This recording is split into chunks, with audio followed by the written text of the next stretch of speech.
So, picture this. It's August 15th, 1947. India wakes up to a new dawn of freedom. After 200 years of British rule, the monumental job of building a nation is finally in its own hands. But wow, this was no small task. The leaders of this brand new nation had to answer a massive question.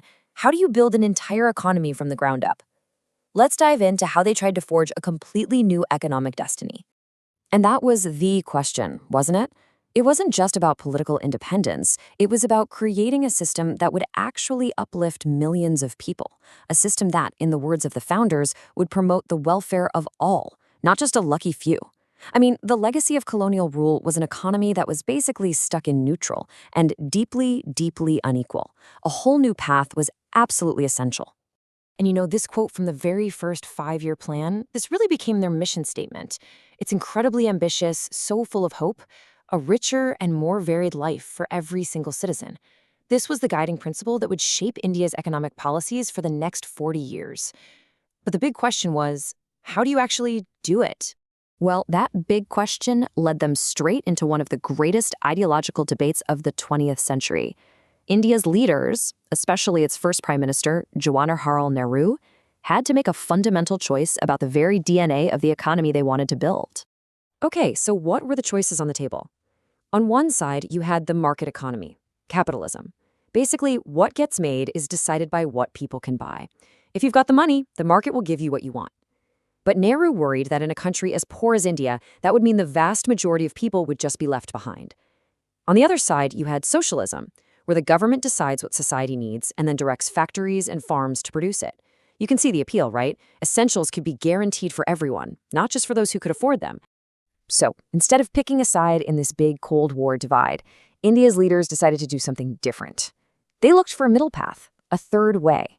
The goal was to create a uniquely Indian model, a society that leaned socialist but still respected things like private property and democracy. They wanted to combine the state's guiding hand with the engine of individual enterprise.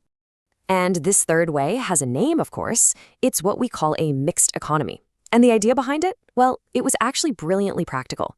Let the market do what it does best, provide consumer goods, things like that. But for the essentials, the big stuff the market might ignore, like massive infrastructure projects or services for the poor, that's where the government would step in. Okay, so you have this great idea, but how do you actually do it? To make this whole mixed economy thing a reality, a brand new institution was born in 1950, the Planning Commission. With the Prime Minister himself as its chairperson, its job was to map out India's entire economic journey through a series of ambitious five-year plans. The grand experiment had officially begun. Right, so what were these five-year plans actually trying to accomplish? I mean, it wasn't just about building a few factories or dams. These plans were built on four really important, interconnected goals. You can think of them like four pillars holding up the whole structure of this new India. And here they are: growth, modernization, self-reliance, and equity. Now, each one of these was absolutely crucial, and they were all tied together. You couldn't really get one without the others. Let's dive into what a couple of these really meant. Let's start with growth. Okay, the big number everyone talks about here is GDP, or gross domestic product. Now, that can sound a little jargony, but a really simple way to think about it is to imagine a country's entire economy, all the stuff it makes, all the services it provides, as one giant cake. And this cake idea? It perfectly explains the balancing act they were trying to pull off. The goal of growth was simple: make the economic cake bigger every single year. A bigger cake means there's more wealth to go around for everybody.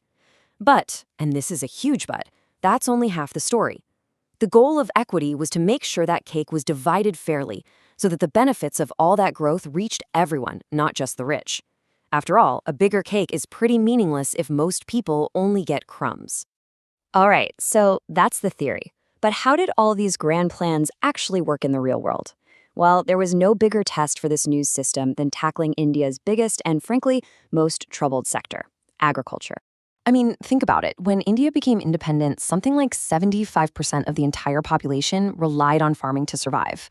Yet productivity was just miserably low. The whole sector was stagnant, and India was literally forced to import food just to feed its own people. Breaking this cycle wasn't just important, it was absolutely critical for survival. So, the planners came at this problem with a two-pronged attack. First up, land reforms, which were all about fixing the deep-seated unfairness on the ground. And second, the Green Revolution, which was a massive technological push to dramatically, and I mean dramatically, increase food production. The first big idea was something called land to the tiller. See, for centuries, you had these middlemen, these zamindars, who just collected rent. They had zero incentive to actually improve the land. The idea behind the reform was simple, right? If the farmers who are actually working the land own it, they'll have a real reason to invest their own time and money to make it produce more. But, as you can probably guess, achieving that goal of equity was way harder than it sounded. The big landlords were powerful people. They fought the new laws in court, which bought them a ton of time.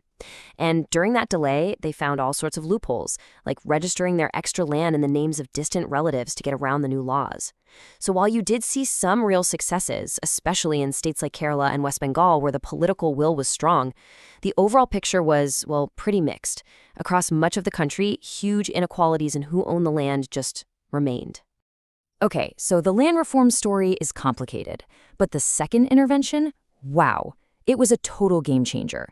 The Green Revolution introduced these amazing high-yield variety seeds, especially for wheat and rice. You combine that with fertilizers and irrigation, and suddenly you have a massive explosion in food production.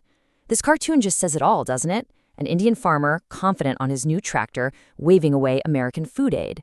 India could finally feed itself. It was a huge moment.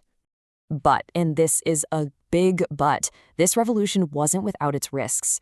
For one, the new seeds and chemicals were expensive, which meant at first, only wealthier farmers could really afford them. This just widened the gap between the rich and poor in rural areas.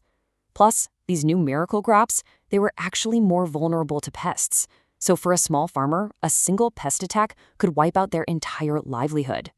Okay, so let's fast forward. After 4 decades of these policies from 1950 all the way to 1990, what's the final verdict? It's time to pull out the report card for this entire era of planning. And if you look at the report card, it's pretty clear it's a mixed bag. On the success side, the achievements were honestly monumental. That stagnation from the colonial era was finally broken. A really diverse industrial base was built, and so crucially, India became self-sufficient in food. That's huge. But the challenges were just as big. That goal of equity? Yeah, that wasn't fully met. Inequality was still a major problem, and the benefits of growth didn't always trickle down to the poorest of the poor. And this brings us to a really crucial takeaway.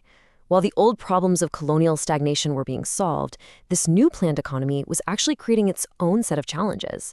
The super complex system of licenses and permits, which was meant to guide the economy for the public good, had become what many people started calling the license raj.